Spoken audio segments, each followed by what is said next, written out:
companies. And some of you here today represent some of the larger companies within our membership and have been presenting and nominating for awards for several years now. And so over the last year or so, Jennifer and the board and others have started talking about, well, what can we do to support smaller businesses and those businesses in the supply chain to some of our larger membership companies. And so what came out of that is this session actually, and as well as having a special category for small to medium-sized businesses for our PEP awards. So hopefully, if you're not a member of PEP, you'll be interested in joining us. We can certainly talk to one of us afterwards and find out more information.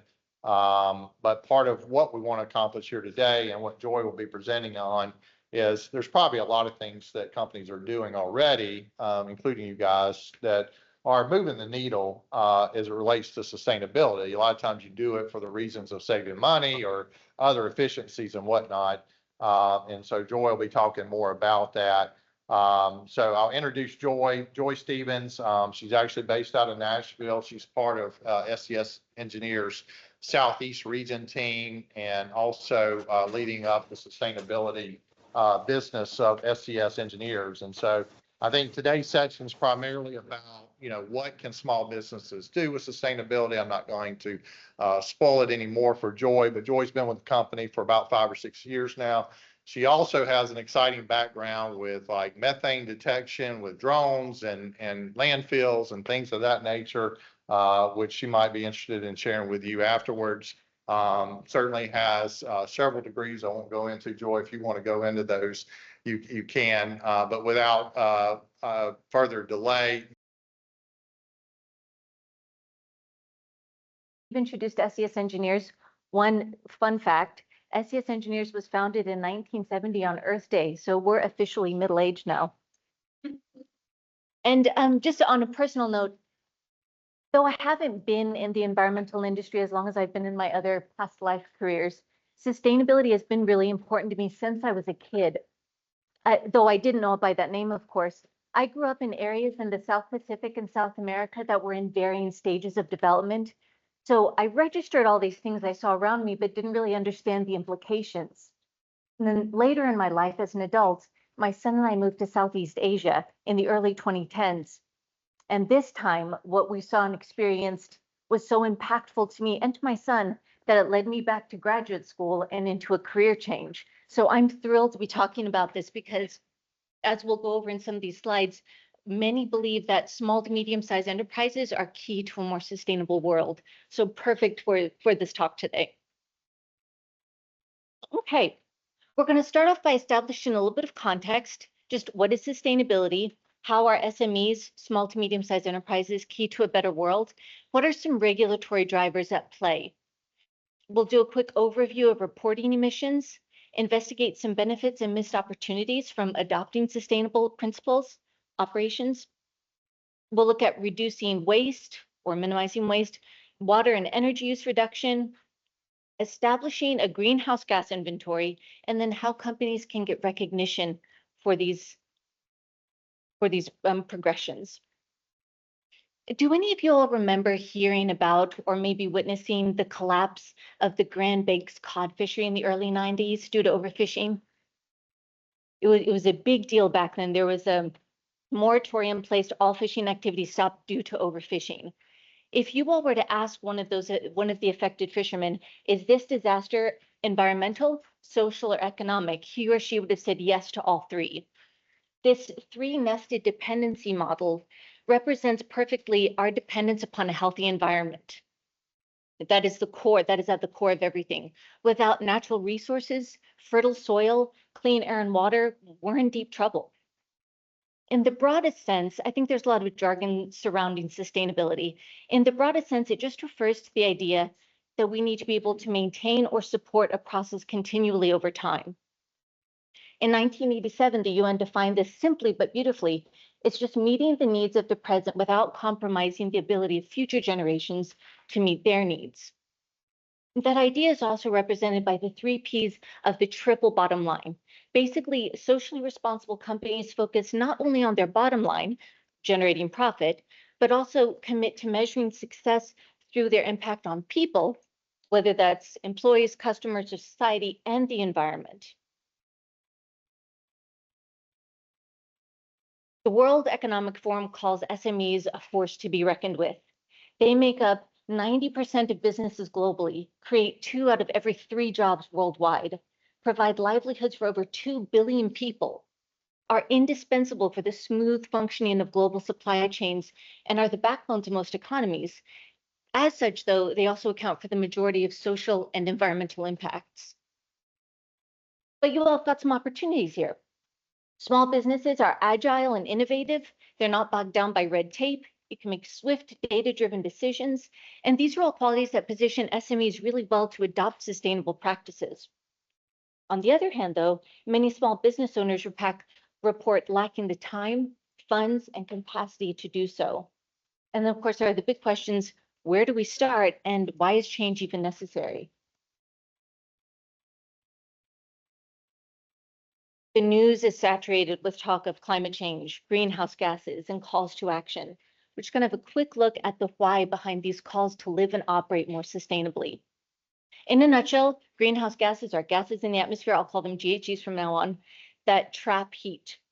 The more GHGs in our atmosphere, the harder it is for us to keep the global temperature rise below that 1.5 degrees Celsius above pre-industrial levels. On this graphic here, this is from the EPA, you can see that carbon dioxide is the main culprit. This enters the atmosphere through the burning of fossil fuels, solid waste and other materials, and chemical reactions like cement production.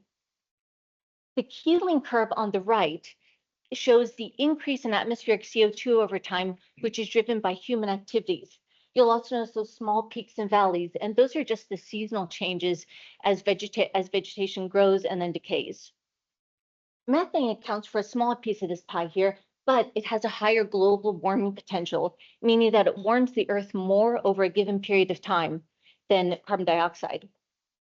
This is emitted during the production and transportation of coal, natural gas, and oil. And it's also emitted from livestock and other agricultural practices, as well as the decay of organic waste in solid waste landfills, which is why we'll talk about composting later.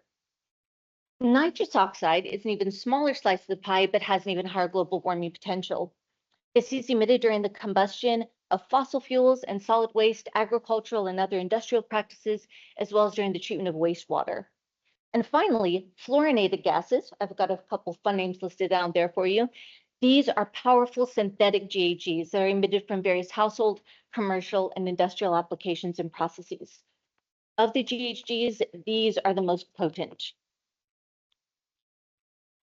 So as part of this as part of this fight to protect and preserve the environment, there are a lot of climate disclosure regulations from the U.S. Security and Exchange Commission, from the state of California. But here's the kicker: why would we be talking about this in Alabama?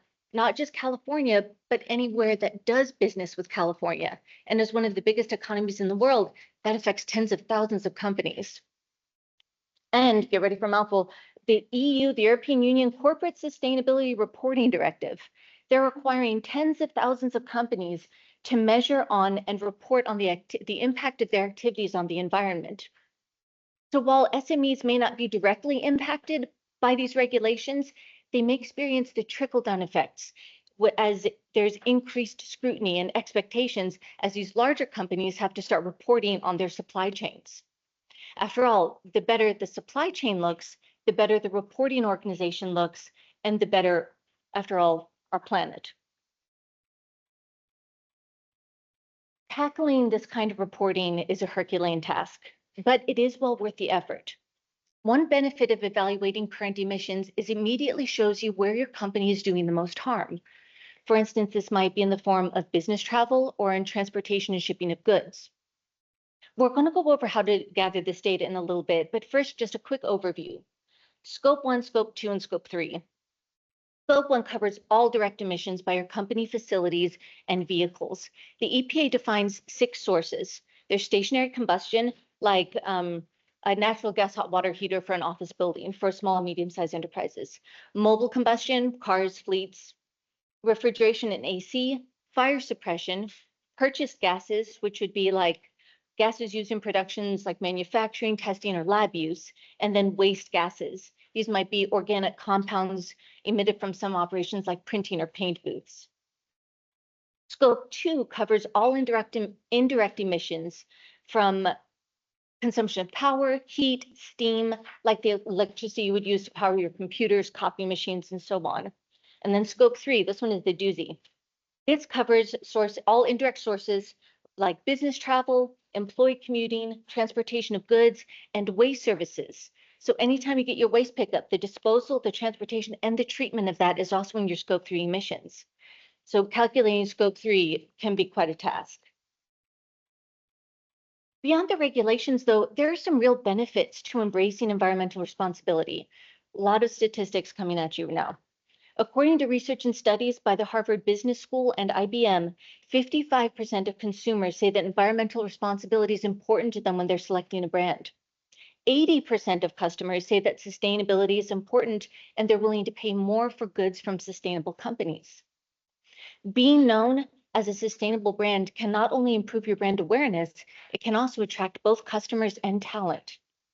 Employees are increasingly desire purpose-led employers.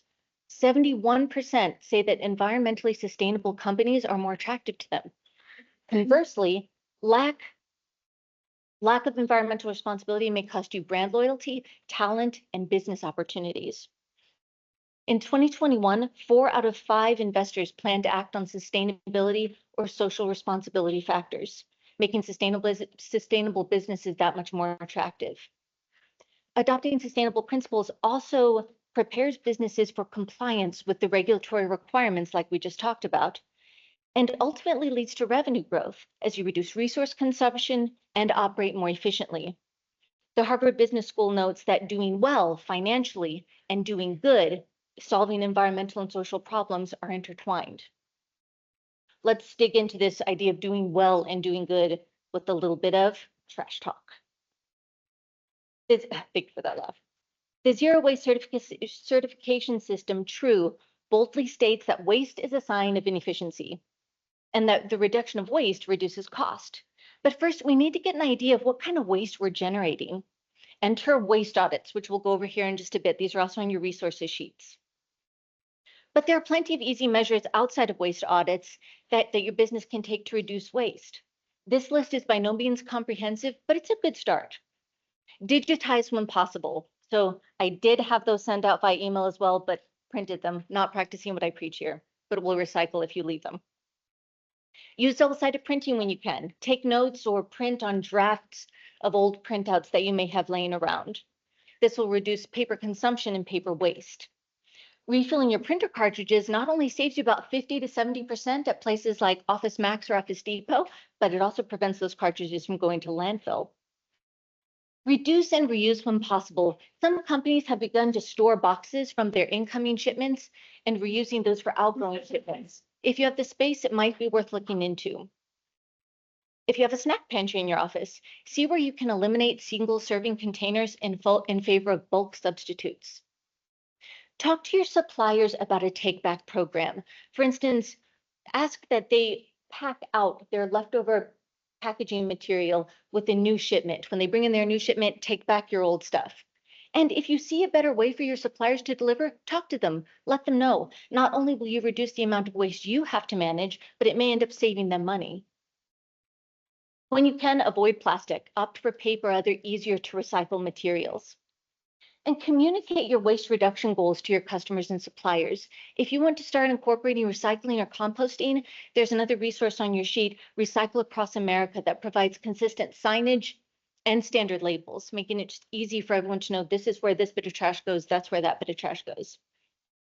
Avoid single-use products where you can, opting instead for things like reusable mugs, company branded water bottles, or reusable dishes. Maybe even visit Salvation Army or Goodwill and get a whole set for your office. A drip coffee maker rather than those single serving cups will reduce waste, and hemp coffee filters can be used multiple times rather than just the paper ones. Recycle or donate. We've got some resources from PEP coming up. Goodwill Gulf Coast will accept your recyclables. They welcome your recyclables as long as you self-segregate and don't disrupt operations. And I've got a PEP's resource coming up on the next slide. If your company generates food waste, you might consider composting. There are tons of options. You can do a little countertop composter. There's a small outdoor tumbler, or you can do one of the large bins. And then in a really neat step, you could even close that loop and have the resultant compost used for your landscaping services. Also, your efforts to minimize waste will be more successful if you involve your team from the get-go. The more involvement, the more buy-in, the more successful you're likely to be. And your team will likely have high impact ideas. And document. Start working on establishing your waste baseline. You may be able to backfill some data using receipts from a waste hauler or other user agreements, depending upon your building situation. Now let's go over a practical example.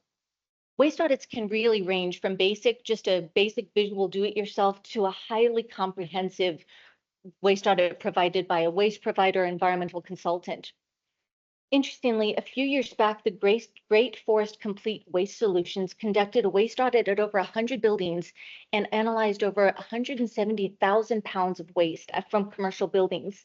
They found that 62% of all of that waste thrown out were materials that could have been diverted. So not only did that equate to there was a lot of lost value, those materials could have been recirculated, but also they're paying too much to dispose of waste that didn't need to be disposed of. A simple visual audit in this case is a great way to start. You can start by gathering garbage over a certain time period. Consider using a clear plastic trash bag, or you can spill all the trash out onto a tarp or another really easy to clean surface. Just a note, if you're going to handle waste, use personal protective equipment. And let's say for our example, I'm in my office, I've got a 24-gallon trash bag, and I'm just trying to do a visual waste audit. Let's say I observe that about 50% are commingled recyclables, like paper mugs, soda cans, plastic water bottles. Say 25% is food waste, and about 25% is trash or landfill, like a broken mug, chip bags, milk cartons, plastic film.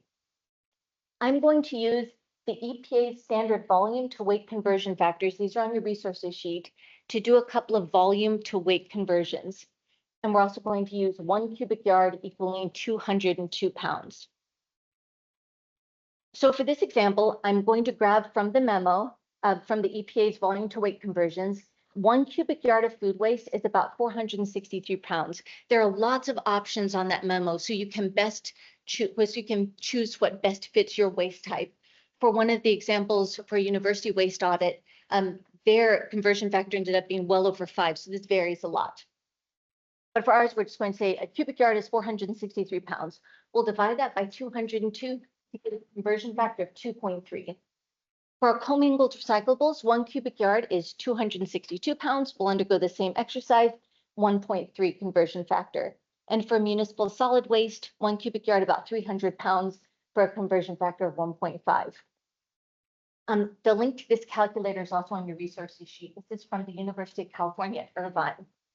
So of the 24 gallons, 12 of those are recyclables. We'll take 12 gallons and multiply by our conversion factor. This is for recyclables, 1.3, yielding 15.6 pounds. The same with our food scraps. So that's 6 gallons times 2.3 for a total of 13.8. And for our trash landfill, that is another 6 gallons times 1.5 to give us 9. Add all of those together, and that's going to be the total amount of waste generated, so 38.4 pounds. Now we're just going to add together the food scraps and the recyclables for 29.4.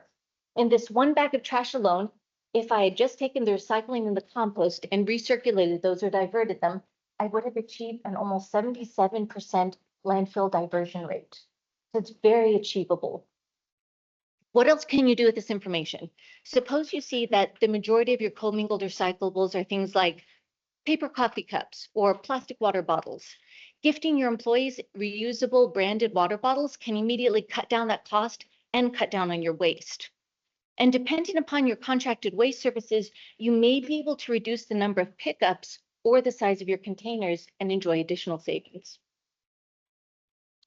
Speaking of bin right sizing, waste haulers make money when they pick up from empty or partially full containers. So undergoing a bin right sizing activity is another great way to start examining your waste stream critically. Start off by gathering the facts. How often is your waste picked up? How much is it costing you? And what are your recycling options? Next up, gather your data. So under normal operations over a couple of weeks, start noting how full are your bins? Are they half full on Tuesday, completely full on Thursday? And keep track of those observations over a few weeks. That little snippet of a chart is on your resource page as well. Once you've kept track of those observations for a few weeks, see if you need different size containers, if you need containers in different areas, and talk to your waste hauler or landlord, depending on your business situation, on your building situation, to see what options are available. This is the resource I mentioned from PEP. They've compiled all commercial and industrial recycling options in the Mobile area. The link to that is on the back of your resources page, but you can also just navigate to their website and type in a search for recycling options. Okay, let's move on to water. I know it sounds obvious, but go after the obvious first. Leaks, responsible use of resources really adds up. The average household leaks account for about 10,000 gallons of water wasted every year. According to the EPA, this could save you about 10% on your water bill. If you want to do even more, low flow, high efficiency appliances are our next great step. The EPA has a neat search feature that helps you find water efficient WaterSense products. That link is also included in your resources sheet. Energy Star dishwashers, for example, they use less than half the energy that you would use washing dishes by hand, can save you about 8,000 gallons per year. Low flow toilets might cost you a couple $100s, but this nifty little dual flush kit only costs you $35. And if I can install it, I promise all of you can. This will reduce your water consumption by up to 67%, saving you thousands of gallons. The average family saves about 13,000 gallons. Low flow devices and aerators are other great steps. But if water is a bigger concern to your building, you may consider a water audit. This type of audit will involve data collection, water flow measurement, leak detection, efficiency evaluation, and conservation recommendations. But simple measures can be just as effective. You all know those little, don't forget your reusable bag magnets that you may have gotten from your local grocer. Putting up signs can have the same effect. Your team will also have great ideas. So just like we saw with waste, involve them in the process. And finally, document your water use before and after, and then share that with your team, possibly with your customers, to celebrate what you're doing to be a responsible steward of the earth. On to energy. Just like we talked about with waste and water, an energy audit might be a good idea if energy is a big concern for your building.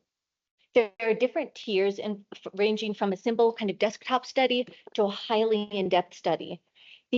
Highly in-depth investigation rather. These kinds of audits can tell you how much energy your building is using and where you could incorporate efficiencies.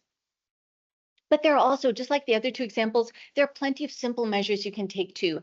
Energy Star monitors, for example, are 7% more efficient. Or if you just dim your brightness from 100 to 70, that's an additional 20% in energy savings for you. Programmable thermostats are another great option. These have multiple daily settings, so you can save up to 10% on your heating and cooling just by turning the temperature up or down by 7 to 10 degrees for 8 hours a day or while your employees aren't there. And if you don't want to invest in programmable thermostats, just have the last person out turn the temperature up or down. Just like we looked at with water, go for that low-hanging fruit. Use motion sensor lights, turn off the lights when they're not in use, and take advantage of natural light. In my home office, I don't think I've used the lights in there for months. I usually get enough just from using the natural light. Energy Star qualified LEDs are another great option. They use up to 90% less energy and last 35 to 50 times longer than normal incandescent bulbs, or 2 to 5 times longer than fluorescent bulbs. They also produce very little heat, they're durable, and they usually come with a minimum 3-year warranty.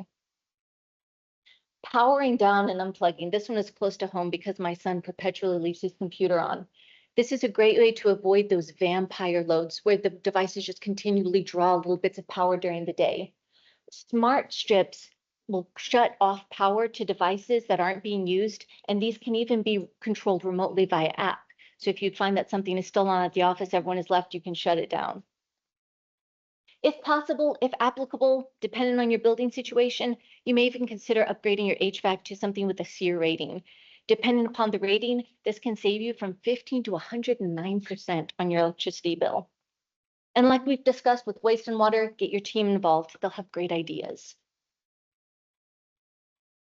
I know I showed you all this before. I'm bringing it up just briefly because now we're going to talk about calculating your greenhouse gas emissions inventory. I have to give you all a warning. We're about to look at more math and something you may not have seen since high school or university, stoichiometry, unit conversion. This is a simplified representation of the EPA's GHG inventory development process. We're going to be hanging out in stage 1 and 2, during which your operational boundary is determined. We're going to choose a base year and then move on to collecting data and those greenhouse gas emissions by compiling and reviewing data, estimating as needed to fill in gaps, selecting emissions factors, and then eventually getting to calculating emissions. Steps 3 and 4 involve an inventory management plan and then tracking and reporting, as well as setting an emissions reduction goal. The good news is that calculating greenhouse gas emissions for facilities and vehicles is pretty similar. We start by gathering as much primary data as you have, whether in the form of utility bills, fuel records, that will identify emissions factors and move on to calculating GHG emissions. First up, choose a base year. Because this year is going to act as a baseline against which all future emissions are tracked, you want this to be relatively recent so the comparison is meaningful. Then we'll move on to identifying sources and facilities within your inventory. So the general rule here is if you have access to it, if you can turn the lights on and off, if you can put fuel in it, if you pay the utility bills, if you use it, even if it's leased, it's considered to be within your operational or your organizational boundary. Then we'll move on to following a standardized and accepted methodology to calculate GHG emissions from each source. So for this example, I've got a snippet of an electricity bill here that lists 1,856 kilowatts used over the last month. The EPA has a bunch of great resources here, one of which is the GHG emissions hub. These 2 screenshots are directly from that. That link is on your resources page as well. The map helps you identify your subregion. So we are in SRSO, and then there's a related table that tells you exactly what the emissions factor is. So for SRSO, our emissions factor is 893.3 pounds of carbon dioxide per megawatt hour. Let's begin our calculations. So we start for kilowatt hours, but my emissions factor needs megawatts. So we'll cancel out kilowatts. 1 megawatt is 1,000 kilowatts. Multiplied by our emissions factor. We're just doing electricity consumed times emissions factor. And then we need to convert from pounds to metric tons. So 1 metric ton is 2,204.6 pounds, and that yields about 3/4 of a metric ton of carbon dioxide emitted over that month. Gather this data for all of your facilities, for all of your offices over a year, and boom, you've got your baseline. If you don't have access to your utility bills, there are a couple different options. You can talk to the person who's in charge of paying those bills, and they should be able to get you that information. Or there's something called an energy usage intensity metric that's available through places like the Commercial Buildings Energy Consumption Survey. That's also on your resources page. You can take your office area and multiply that to find out what your average emissions would be. Moving on to vehicles. Again, the process is pretty much the same. You've got your base year. We're identifying our fleet vehicles to include, and we are going to use fueleconomy.gov to gather some important information. If you don't have access to your fuel records, no worries. You can also use miles and the average fuel economy, which you can also find on fueleconomy.gov. So for this example, I just navigated to fueleconomy.gov, select find a car, and I pulled up 2 examples here just to investigate if I wanted to retire one of my fleet vehicles and go to another, what might be a good option? So the Ford F-150 at the end is something more similar to what I drive for work. This gives us a little bit of interesting information. The other one is the 2021 RAV4 plug-in hybrid. So my greenhouse gas emissions for my RAV4 72 grams per mile.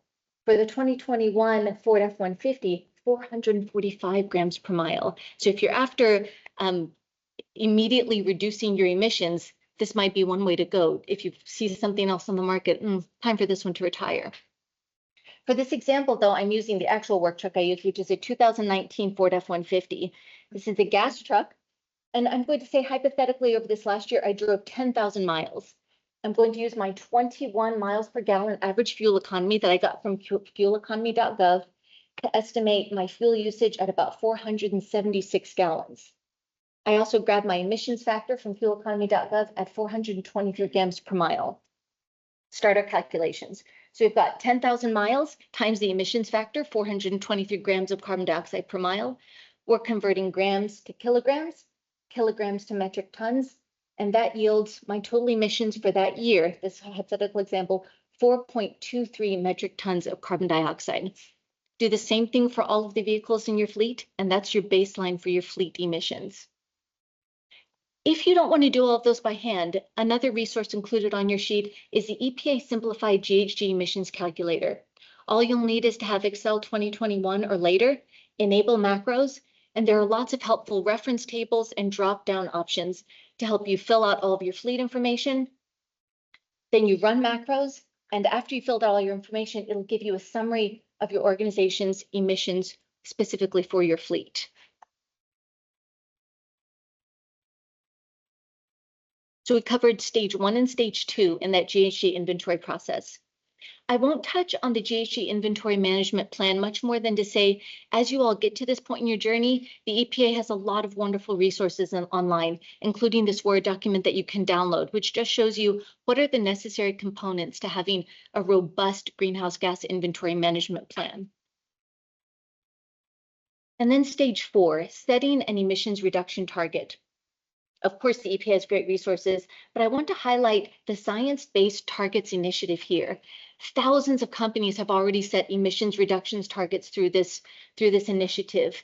They define and promote the best practice in target setting.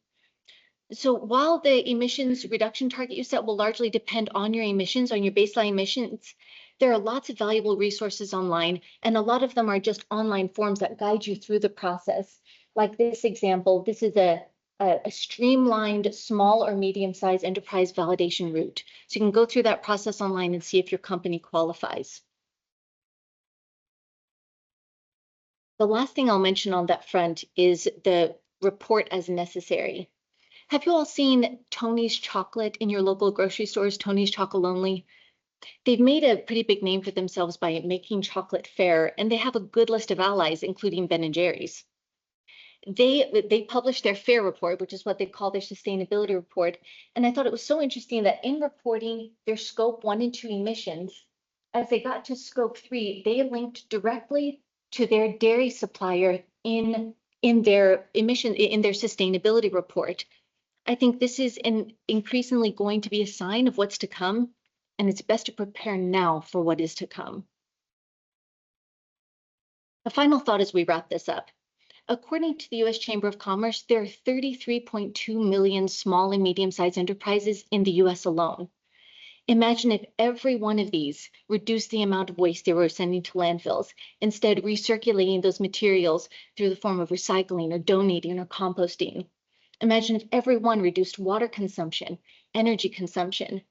This whole idea that, oh, the changes are too small or one person can't do anything, that's dwarfed by the enormity of what's possible with this collective action, with millions of small actions.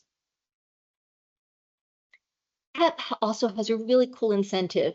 They offer they award environmental stewardship awards every year, and just started the small business environmental stewardship award, which is eligible for companies with 75 or fewer local employees. The deadline is the end of June, so consider what you're doing to be more sustainable and maybe nominating your business. The company or the program I mentioned earlier, the Zero Waste Initiative True Certification Program, they also showcase responsibility to local and global community as well as to the environment. Many of those activities we talked about earlier, like resource reduction, recirculation back into the economy, these can all earn a business credit towards certification. if you're interested in doing it, if you're interested in taking a zero waste approach, this is well worth looking into. And it's not just for big companies. One of the featured companies called Cocoa Taps has only 5 employees.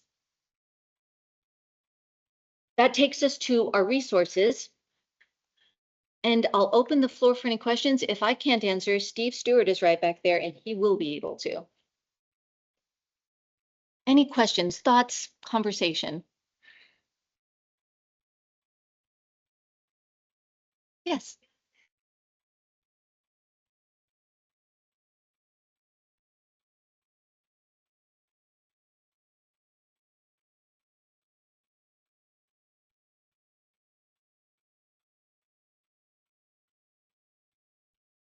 I would say, Steve, before I pass over to you, or do you want to go first? I think those 3 we talked about, energy, water, and waste, are probably the biggest ones to start with, just because there are so many things you can do right now without making huge investments. That's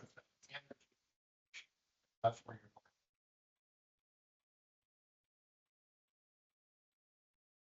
you're. We happen to be east of the Mississippi River, water's plentiful, water's cheap, and so I would say that one last. But I think one of the things that Joy said, which is critical, is that as a small and medium business, you should definitely baseline where you're at. I think Joy pointed to the fact that there's regulations that have come, whether that's through the SEC or through California bills that affect the entire nation. These large companies that you're suppliers to, they're going to cascade these obligations down to their supply chain. You're part of that supply chain. So it's important to go ahead and get started with baseline now, which is what Joy really emphasized, understanding what is your current footprint. Even if you don't decide to do something with it today, you should at least know what your starting point is. And because if you don't, for example, if you started taking actions about energy and that sort of thing, but you don't know what your baseline is, well, you're not going to get credit for it. Your customers are going to come to you and say, what are you doing about scope 1? What are you doing about waste? What are you doing about scope 2? And you're going to say, well, here's where I started. Here's my baseline. And then here's the action plan. Here's the things I've taken and I've already gotten better. And that's going to put you in front of other suppliers that haven't started on this activity already. So I think that's really key takeaway from what we're saying. Any other thoughts or questions? Thank you. Go ahead. Yes, sir. Just one curiosity question. I can't even remember which calculation it was, but one of them was the conversion factor varied based on what region of the country you were. Yes. Can you explain why that varies? Those, from what I understand, those emissions factors are based on what kind of sources you're generating electricity from. So places that burn more coal, for instance, will have a higher emissions factor, whereas places that incorporate more renewables, wind, solar, water, those would have lower emissions factors. Steve, anything to add to that? Well, they're adding.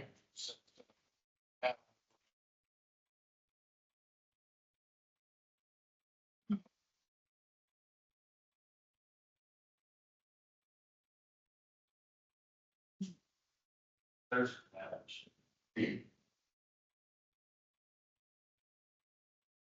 Things daunting, there's always professionals you can hire to help. Yes. And if you don't want to play with your own trash, which can be a little gross, like waste audits.